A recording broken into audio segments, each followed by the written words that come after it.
bonsoir mes frères et sœurs. Encore une petite vidéo. Encore une vidéo pour vous parler. Le Seigneur me met à cœur de parler du plan de salut de Dieu. Pour bien comprendre en fait, parce que c'est vrai qu'on est souvent nous curieux, les êtres humains on est curieux. Mais on peut connaître le plan de salut. Quel a été le plan de salut? Et on peut savoir l'histoire. Tout est relaté dans la Bible. Alors voilà, il faut comprendre que Dieu, il n'a pas créé l'homme. Notre papa, notre créateur, il n'a pas créé l'homme pour la maladie, pour les pleurs, pour la mort, il n'a pas créé l'homme pour toutes ces mauvaises choses. Il a créé l'homme. Au tout début, il est dit qu'il a créé l'homme pour garder le jardin.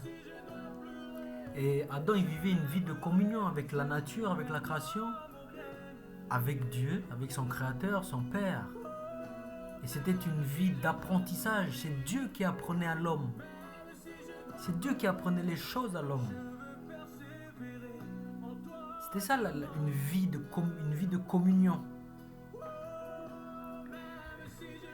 Et notre papa, il a donné quand même un commandement. Il a donné un commandement qu'il ne faut pas manger le fruit de l'arbre de la connaissance du bien et du mal. Pourquoi il a donné ce commandement? Notre papa, il voulait voir. Il voulait nous tester. Il voulait voir si sa création, la plus belle de ses créatures, c'est-à-dire l'être humain, il voulait voir avec tout le libre arbitre et tout l'amour qu'il lui donnait, il voulait voir si l'homme était capable de vraiment suivre Dieu de tout son cœur, de toute son âme et de tout son esprit et de toute son intelligence. C'est pour ça qu'il a donné une loi, une règle. C'est pour ça, c'est pas juste pour s'amuser. Et qu'est-ce que la parole nous dit? C'est que l'homme il est tombé, il a chuté. Ou c'est passé d'abord par la femme et après la femme a dit à son mari de pécher, de manger l'arbre. Mais c'est intéressant de voir que le péché il est rentré dans le monde avec le fruit de l'arbre de la connaissance du bien et du mal. C'est pas à travers le fruit du meurtre ou le fruit de la fornication, non, ou du mensonge, non. C'est à travers du fruit de la connaissance du bien et du mal. Faut essayer de comprendre un peu ça, mes frères et sœurs. Ça veut dire quoi? Parce qu'on savait qu'avant qu'il mange le fruit, Dieu, il était avec Adam. Il était avec lui dans le jardin. Il était avec lui. Et il devait lui apprendre certaines choses. Il devait lui apprendre le bien. Il devait lui apprendre que le bien. Mais comme Ève, elle a regardé l'arbre, elle a commencé à douter. Elle a regardé l'arbre, elle a fait on dirait que l'arbre là, il a l'air déjà, on dirait il est bon. C'est bon goût. Je sais pas, il a un bon goût.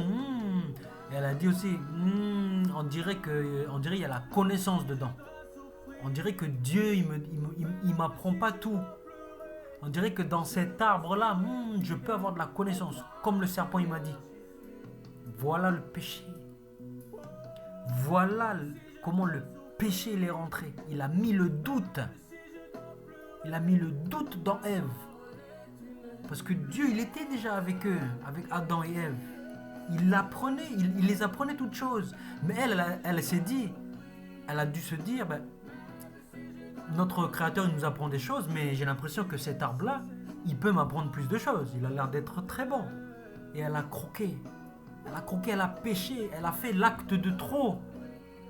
Elle s'est détachée de la dépendance qu'elle avait de Dieu. Elle s'est faite indépendante pour connaître ce qui est bien ou ce qui est mal. Donc par la connaissance, par la quête de la connaissance, l'homme a péché. La femme, Ève, elle a péché d'abord. Et après, elle a dit à son mari. Et son mari, comme il était très attaché à sa femme, il a vu qu'elle a mangé, il n'y a rien qui s'est rien arrivé. Il a croqué aussi, il a eu des doutes aussi. Il s'est dit, bon, elle a mangé, elle est toujours bien, voilà, moi je vais manger aussi. Mais voilà le péché, il faut bien le cerner le péché.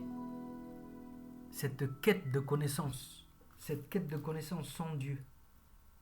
C'est sans Dieu. C'est ça le péché. Essayer essayez de, essayez de connaître les choses sans Dieu. C'est ça le problème de la science aujourd'hui. La science aujourd'hui. Essayez de connaître, connaître les choses. Mais connaître quoi? Tant qu'ils ne mettent pas Dieu, ils vont rien connaître. La science, elle va rien connaître du tout. C'est que des hypothèses. La science, c'est que des hypothèses. Mais ils sont dans une quête de connaissance, une quête. Mais il ne faut pas se tromper, mes frères et sœurs. Donc, le péché, il est tombé dans le monde. Le péché a causé une séparation entre Dieu et l'homme. Du coup, il devait se faire chasser du jardin. C'est pas parce que Dieu il voulait les punir, les taper dessus.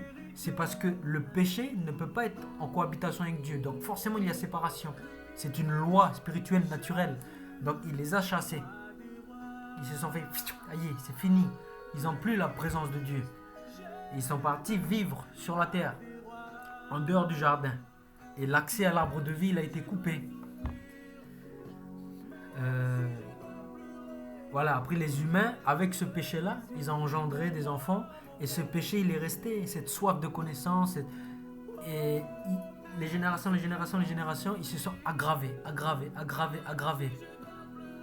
La parole dit qu'il y a eu des anges de Dieu qui étaient censés apprendre aux êtres humains la justice, à bien faire les choses. Ces anges-là, ils ont péché. Ces fils de Dieu, ils ont péché et ils ont eu des rapports sexuels ou des rapports mystiques avec les femmes. Elles ont engendré des géants. Et il y a eu le mal sur la terre. Parce qu'il faut bien comprendre une chose, mes frères et sœurs. Cette troupe-là, elle était guidée par Satan, cette troupe d'anges. Parce que le plan de Satan, le plan de l'adversaire, c'est que l'homme, chaque être humain, il va en enfer. C'est ça le plan de Satan. Il veut que tous les êtres humains vont en enfer. Mais pourquoi il veut ça? Parce qu'il est jaloux. Il est jaloux de la place que l'homme il a dans la création. Parce que l'homme il est élevé. Dans la création, l'homme il est au-dessus des anges. Il faut bien comprendre ça. L'homme il est au-dessus des anges. Satan qui est un ange à la base, il était jaloux. Il était jaloux. Et il a dit non, c'est pas possible, moi je veux pas, lui il est pas au-dessus de moi l'homme. Et du coup il s'est dit je vais le faire pécher, comme ça il va s'éloigner de Dieu, comme ça il va aller en enfer. Donc ce que Satan il a fait quand les hommes ils ont commencé à vivre sur la terre, c'est qu'il a voulu exterminer en fait la race humaine. C'est pour ça qu'il y a eu les géants sur la terre. Et quand on vous lisait la parole, il y avait vraiment le mal sur la terre. Il y avait vraiment le mal avant le déluge. À l'époque de Noé, il y avait vraiment le mal. Il y avait des meurtres, il y avait de la zoophilie, je sais pas, il y avait des viols, c'était le mal partout. Les animaux, ils se mangeaient entre eux. Parce qu'à l'époque, les animaux, ils se mangeaient pas entre eux. Au départ, les animaux, ils mangeaient la nature, ils mangeaient les légumes, les fruits. C'est après, tout s'est dégénéré. Et pourquoi Satan, il voulait exterminer la race humaine? Parce que Dieu, dans son plan, il savait que de la race de l'homme, il va faire naître un sauveur. Depuis le début, notre papa, il avait ce plan-là. Il avait déjà ce plan-là. Il va faire naître un sauveur qui va sortir de l'homme. Le Mashiach. Il va s'incarner dans la chair de notre Dieu. D'un homme, d'une femme, Mais Satan, lui, son plan, c'est d'empêcher la venue. C'est d'emmener tous les enfants en enfer et d'empêcher la venue de ce Mashiach. Parce qu'il a peur de ce Mashiach. Donc il a fait des mauvaises choses. Les humains, ils ont péché. Mais le plan de Dieu, il est parfait. Donc Noé, c'était la seule personne qui n'avait pas péché. Donc Dieu, il a dit à Noé, je vais exterminer toute la terre, je vais emmener un déluge sur la terre. Je te réservais toi, avec tes 3 enfants, Sem, Cham et Japhet, avec leurs femmes et avec ta femme à toi, Noé. Tu vas te construire un bateau, un grand bateau, tu vas amener tous les animaux dedans, tu vas rentrer dans le bateau et je vais exterminer toute la race humaine. Et Noé, il a cru en Dieu, donc il a construit le bateau.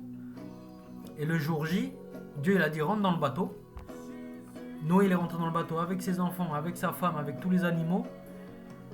Dieu il a fermé la porte du bateau, notre Seigneur. Et Le déluge, il a commencé à tomber sur terre. Dévastation, dévastation, dévastation. On peut dire c'est cruel, mais non, c'est pas cruel, mes frères et sœurs. Arrêtons d'avoir une mentalité bornée. C'est pas cruel, parce que tout péché mérite tout péché, parce que Dieu c'est un juge parfait. N'importe quel soit ton péché, ça mérite la punition, ça mérite la mort. À l'époque, il y avait tellement de péchés que les gens ne pouvaient pas revenir en arrière. Ils étaient arrivés à un stade où ils étaient tellement mauvais qu'ils ne pouvaient pas arriver en arrière. Le seul jugement qu'ils méritaient, c'est la mort. Quand Dieu a envoyé le déluge, c'était juste. Notre papa, il a agi de façon juste. Il faut pas l'insulter et remettre en question ce qu'il a fait. C'est juste et c'est normal ce qu'il a fait. Mais il a tellement aimé l'humanité qu'il a conservé Noé. Il a toujours un plan de secours, notre Dieu. Et c'est même pas un plan de secours, c'est sans plan. C'est sans plan. Il est aux maîtrises de son plan. Donc, une fois qu'il y a eu le déluge, après Noé, il a repeuplé la terre avec Sem, Cham et Japhet. Ils se sont éparpillés. Mais malheureusement, Satan, il est toujours là. Parce que Satan, c'est un esprit. Donc, il peut pas mourir par le déluge. Satan, c'est un esprit. Il a commencé à refaire les mauvaises choses dans l'homme. Les hommes, ils ont commencé à faire la guerre. Ils ont commencé à faire n'importe quoi. Et il y avait à cette époque-là, en Mésopotamie, un seul homme qui avait le cœur disposé à chercher Dieu. Il avait le cœur disposé. Il s'appelle Abraham. Abraham dans la Bible. Ou Avram. Au début, il s'appelait Abram. Il n'y avait pas le Ham. C'est Avram. Il était disposé. Il avait le cœur disposé. Il voyait que tous ses cousins, ses frères, ils faisaient le mal. Ils faisaient même de l'idolâtrie. Ils adoraient des bouts de bois. Et il se disait, mais c'est pas normal. C'est pas normal. Je peux pas adorer un bout de bois. Alors que c'est mon frère, c'est mon père qui a construit avec sa main. Puis je vais adorer. Et il réfléchissait. Et Dieu lui a parlé. Notre Seigneur lui a parlé à Abraham. Il lui a dit, quitte ton pays. Parce qu'il devait quitter ce pays. Il y avait tellement de mauvaise mentalité d'idolâtrie qu'il a dit, quitte ce pays-là. Je vais te prendre. Je vais t'emmener vers un pays là. Où je vais t'établir. Comme race juste, je vais t'établir. Mais quitte ce pays, il faut tout quitter. Abraham, il a tout quitté. Donc c'est venu de lui. Il y avait Noé, après la génération de Noé, elle s'est dégradée. Après, il y a eu Abraham. C'est pour ça qu'on dit que Abraham, c'est le père de la foi. Parce que c'est lui qui avait la vraie foi sincère. La foi sincère au Dieu créateur. Donc Abraham, il a quitté la Mésopotamie. Il est parti là-haut, il est parti à Haran, en Assyrie, ou en Syrie actuelle, un peu dans le nord, là, pas loin de l'Euphrate. Et après, il est parti en terre de Canaan. Parce que c'est là où Dieu voulait l'installer. Donc le plan, il commençait à arriver. Le plan, il commençait à se mettre en place. De la race de l'homme, le Mashiach qui doit sortir. Mais il fallait bien que Dieu il se choisisse un homme pour établir cette race juste. C'est Abraham. Parce qu'il avait le cœur disposé. Et en plus, il a dit à Abraham, de toi, je vais faire une très grande nation. Et de toi, les nations, les autres nations seront bénies en ton nom. Celui qui te maudira sera maudit. Celui qui te bénira sera béni. Mais c'est qui a réalisé cette parole, mes frères et sœurs? C'est qui a réalisé cette prophétie? C'est Jésus. Parce que dans le nom de Jésus, on est béni. Celui qui maudit le nom de Jésus, il est maudit. C'est pour ça qu'on sait que c'est Jésus. Parce que déjà depuis l'époque, Dieu il avait déjà dit ça à Abraham. Il a dit, de ta descendance sortira quelqu'un où si on te bénit, tu seras béni. Si on bénit ton nom, tu seras béni. Si on maudit ton nom, tu seras maudit. Cette parole, cette prophétie s'accomplit pleinement en Jésus-Christ. Il n'y a pas d'autre nom. Vous pouvez chercher Mohamed, ce que vous voulez. Il n'y a pas d'autre nom où cette prophétie elle s'accomplit. Il n'y a que dans le nom de Jésus. Observez par vous-même. Il n'y a que dans son nom à lui. Donc Abraham, voilà, il a cru à Dieu. Donc après il y a eu Isaac. Abraham, il a eu Isaac, son fils. Il a eu Isaac. D'abord, il a eu Ishmaël. il a eu Ishmaël d'une servante. Voilà, parce que Sarai, sa femme, elle était stérile. Et du coup, Sarai, il réfléchissait. Abraham et Sarai, ils réfléchissaient. Abraham, il se disait, Dieu, il m'a dit que je vais avoir une descendance, mais Sarai, tu es stérile. Du coup, Sarai, elle a dit, ben, prends ma servante. Elle s'appelle Hagar, c'est une égyptienne. Prends ma servante et un enfant avec elle. Comme ça, c'est de sa descendance à cet enfant que la promesse de Dieu va s'établir. Du coup, Abraham, il a dit ok. Il est parti, il a eu un enfant avec Hagar. Il a eu Ishmaël. Ishmaël, ça veut dire Dieu entend. Yishmaël, en hébreu, la racine Shema, ça veut dire entendre. Donc Yishmaël, Yishma, ça veut dire il entend, elle. Elle, c'est le nom de Dieu. Donc Ishmaël, ça veut dire Dieu entend. C'est ça le nom de Ishmaël. Ça veut dire Dieu entend. Donc il a eu Ishmaël. Et après, voilà, Abraham, il était content. Et Dieu, il est venu visiter Abraham. Et il lui a dit, Abraham, tu auras une grande descendance. Ça, c'est après que Ishmaël, il est né. Et Abraham, il dit, mais je n'ai pas eu d'enfant qui est sorti de moi, qui est sorti de Sarah. Je n'ai pas eu de cet enfant-là. Et Dieu, il a dit, la promesse, elle n'est pas à Ishmaël. La promesse, je vais la donner à ton fils qui va sortir de toi et de Sarah, ta femme. Il va s'appeler Isaac. Israq. En hébreu, c'est Israq. Israq, ça veut dire il rit. C'est ça le nom de Isaac. Israq, ça veut dire il rit. C'est son nom, c'est il rit. Et ben, Dieu, il a dit, la promesse, ça va pas être à Ishmaël, ça va être à Israq. Donc, Abraham, il a cru, il a dit ok, d'accord. Donc, un an après, Israq, il est né. Et ça y est, la promesse, elle est continuée avec Isaac. Nous, on appelle Isaac. Mais en hébreu, c'est Israq. Yisrac. La promesse, elle se met à Isaac. Ensuite, Isaac, il a eu Yaakov. Voilà, Jacob. Yaakov, ça veut dire il talonne. Il talonne ou voilà, talonner, c'est-à-dire attraper quelqu'un avec le talon et puis prendre sa place. Ça veut dire ça, talonner. Donc, il y a eu Abraham, il y a Isaac, il y a eu Jacob. Et Jacob, il s'est appelé Israël. C'est de là que ça vient Israël. Israël, ça veut dire Dieu est vainqueur. Dieu vainc, Dieu est vainqueur. Ça veut dire ça, Israël. Et après, il y a eu les 12 tribus d'Israël. Et les 12 tribus, ils ont donné le peuple d'Israël. Aujourd'hui encore, le peuple d'Israël, il existe encore. Mais ça, c'est à l'époque. Je vous parle à l'époque. Donc, il y avait les 12 tribus et il y avait le peuple d'Israël. Mais le problème du peuple d'Israël, c'est qu'ils ont fait le mal. Ils ont commencé à idolâtrer tout ça. Du coup, Dieu, à travers Moïse, le peuple d'Israël, il était en Égypte. À travers Moïse, il a libéré le peuple d'Israël. Il a libéré le peuple d'Israël d'Égypte. Et il l'a emmené en Arabie Saoudite au mont Sinaï, le mont Horeb. Le mont Sinaï, il l'a emmené en Arabie Saoudite. Et il a donné la loi. Il a donné la loi de Moïse. La Torah Moshe, la loi de Moïse. Il a donné la loi de Moïse. Et de Moïse, après ils sont arrivés dans le peuple d'Israël, ils sont arrivés en Canaan, ils ont chassé les pays de Canaan et ils se sont installés.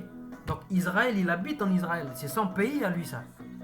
Il s'est installé en Israël, il a chassé les peuples. Et voilà. Après il y a eu David, le roi David, mais en gros le peuple il était encore attaché au péché.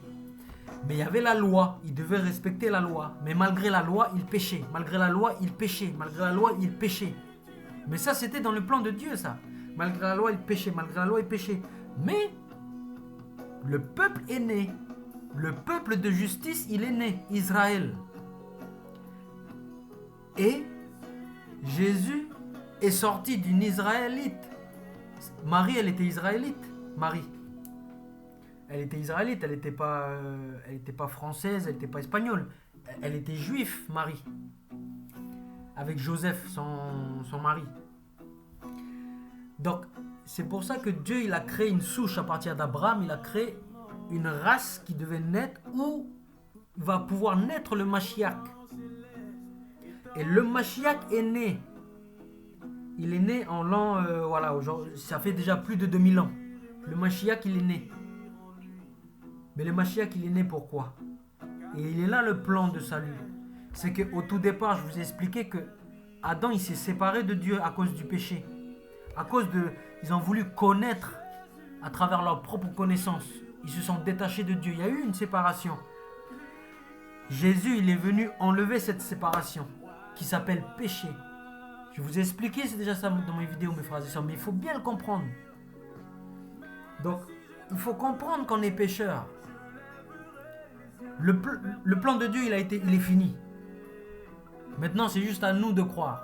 Dieu, il a fait sa part des choses. Il nous a montré qu'il nous aimait. Il a donné son fils Jésus.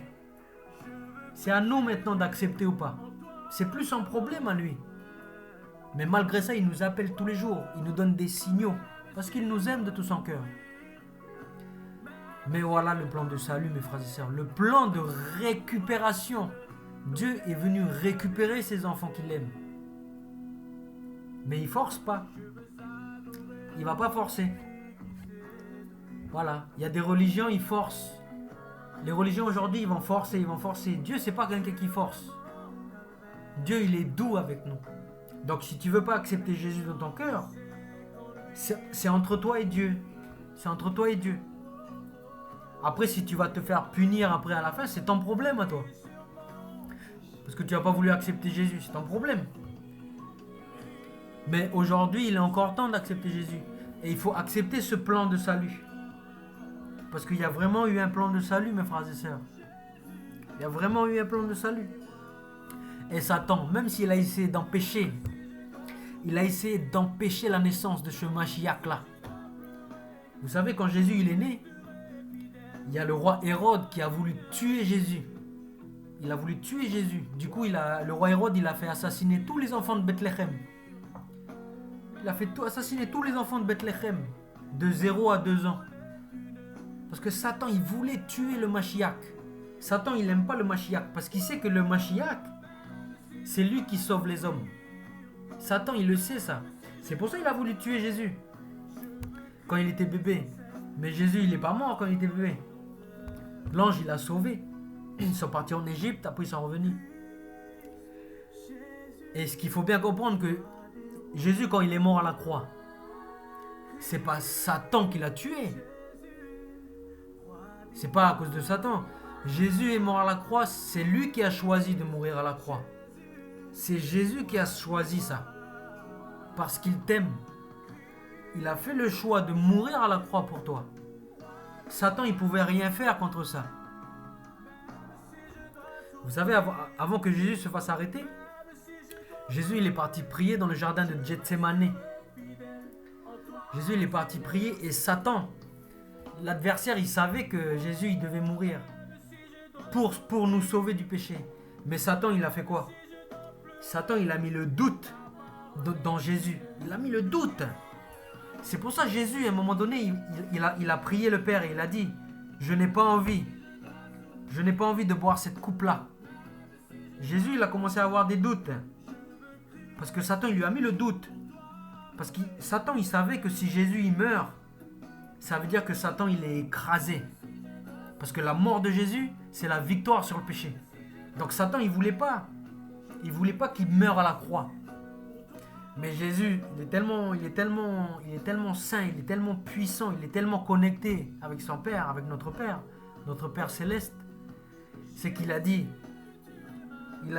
je n'ai pas envie de boire ça. Je n'ai pas envie de boire cette coupe. Ça veut dire, je n'ai pas envie de mourir. Mais, je ne veux pas que ma volonté se fasse, mais ta volonté à toi, papa. C'est puissant, mes frères et sœurs. Donc, Jésus, il a choisi de mourir. Il a fait le choix parce qu'il t'aimait. Donc, c'est ça le plan de salut. On va souvent parler du plan de salut. C'est ça le plan de salut. Là, je vous ai expliqué depuis Adam jusqu'à Jésus. Et de Jésus jusqu'à maintenant, On est dans une période qui s'appelle la période de la grâce. Je vais vous expliquer pourquoi. Parce que il faut comprendre qu'au départ, le peuple d'Israël, c'était à eux les promesses. Toutes les promesses de Dieu, ils étaient pour le peuple d'Israël. C'était le peuple élu de Dieu. Israël. Aujourd'hui, là, on voit Israël à la télé. C'est ce peuple-là qui a toutes les promesses. Mais c'est quoi le problème? C'est que le peuple d'Israël, il n'a pas accepté Jésus. Il n'a pas accepté Jésus comme le Messie. Il a considéré Jésus comme un moins que rien. Et c'est eux qui ont dit à Ponce Pilate, crucifiez-le, crucifiez-le. C'est les Juifs qui ont crucifié Jésus. C'est ça le problème du peuple juif, c'est qu'ils n'ont pas accepté leur Mashiach. Mais la parole de Dieu dit que ça faisait partie du plan. Ça faisait partie du plan. Donc, on va dire que Israël, il a été mis de côté. Mais il n'est pas oublié, Israël, il n'est pas oublié. Il est mis de côté. Dieu, il a mis de côté Israël et il a permis aux nations, c'est-à-dire à nous les païens. À l'époque, nous, on était des païens, on est des païens, nous. Moi, je ne suis pas israélite, moi, je suis un païen. Quand je suis né, j'étais païen, moi. Ben, nous, les païens, tous les musulmans, c'est des païens, les bouddhistes, c'est des païens, tous les païens. Israël, c'est le vrai peuple élu, et tous les autres, c'est des païens. Donc, nous, les païens, Dieu nous a donné la possibilité de rentrer dans le plan. Dans le plan que c'est à Israël toutes les promesses. Mais Dieu nous a donné la possibilité, à travers Jésus, d'avoir toutes ces promesses-là. Ça, il faut bien comprendre, mes frères et sœurs. Parce que l'apôtre Paul, il a dit quoi? Il a dit qu'on a été greffé sur l'olivier franc. Nous, on était des oliviers sauvages. Nous, on était des oliviers sauvages. C'est-à-dire qu'on ne faisait pas partie de l'olivier qui a été choisi. L'olivier choisi, c'est Israël. Nous, on est des oliviers sauvages. Mais l'apôtre Paul, il a dit que nous, on a été greffés. Ça veut dire qu'il y a l'olivier franc, c'est Israël. On a été mis sur Israël. Parce que Israël, il n'a pas voulu accepter Jésus. Yeshua HaMashiach, comme leur Messie. Du coup, nous, on a la possibilité de faire partie avec eux. Et ça s'appelle la période de la grâce. Dieu nous donne le temps d'accepter Jésus comme notre Seigneur, comme notre Sauveur. Mais il y aura un temps où ça va s'arrêter. Ça va s'arrêter ce temps de la grâce. Et quand ça va s'arrêter, ce sera la fin. Ce sera la fin. Jésus va revenir, il va juger. Il y aura l'Antichrist. Ça, ce sera la fin. Mais il faut bien comprendre que Israël, là, qui a rejeté le Mashiach, à la fin, à la toute fin des temps, Israël va accepter le Seigneur. Et c'est ça qui va faire revenir Jésus du ciel. C'est quand Israël va accepter Jésus comme Seigneur et comme Sauveur. C'est écrit dans la parole. Ça veut dire que aujourd'hui, on voit à la télé que Israël, il est revenu sur ces terres-là. Il y a la guerre là-bas en Israël, avec les Syriens, avec les Palestiniens, avec le Liban, avec la Turquie, avec l'Égypte. Parce que tous les pays arabes, ils veulent pas qu'Israël il retourne dans leur pays. Ils veulent pas. Alors que Israël, c'est son pays à lui là-bas. Mais ça, ça a été prophétisé, mes frères et sœurs, dans la parole, que Israël, le vrai Israël, il va retourner chez lui. Il va retourner. Et regardez aujourd'hui, Israël, il prospère. Israël, il prospère dans son pays. Même s'il y a des tensions, il prospère. Mais ça veut dire que c'est la prophétie, mes frères et sœurs. Il ne faut pas s'étonner. C'est la prophétie qui se réalise. On ne peut pas aller à l'encontre de Dieu. Quand Dieu fait une prophétie, ça se passe. Donc tous ceux qui sont contre Israël aujourd'hui, ils n'ont rien compris. Ils n'ont rien compris. Ils sont du mauvais côté. Ils sont du côté satanique. Tous les enfants de Dieu aujourd'hui qui rejettent Israël, ben ce n'est pas des enfants de Dieu. C'est des faux, c'est des hypocrites. Parce que nous, on doit accepter Israël parce qu'on a été greffé sur eux.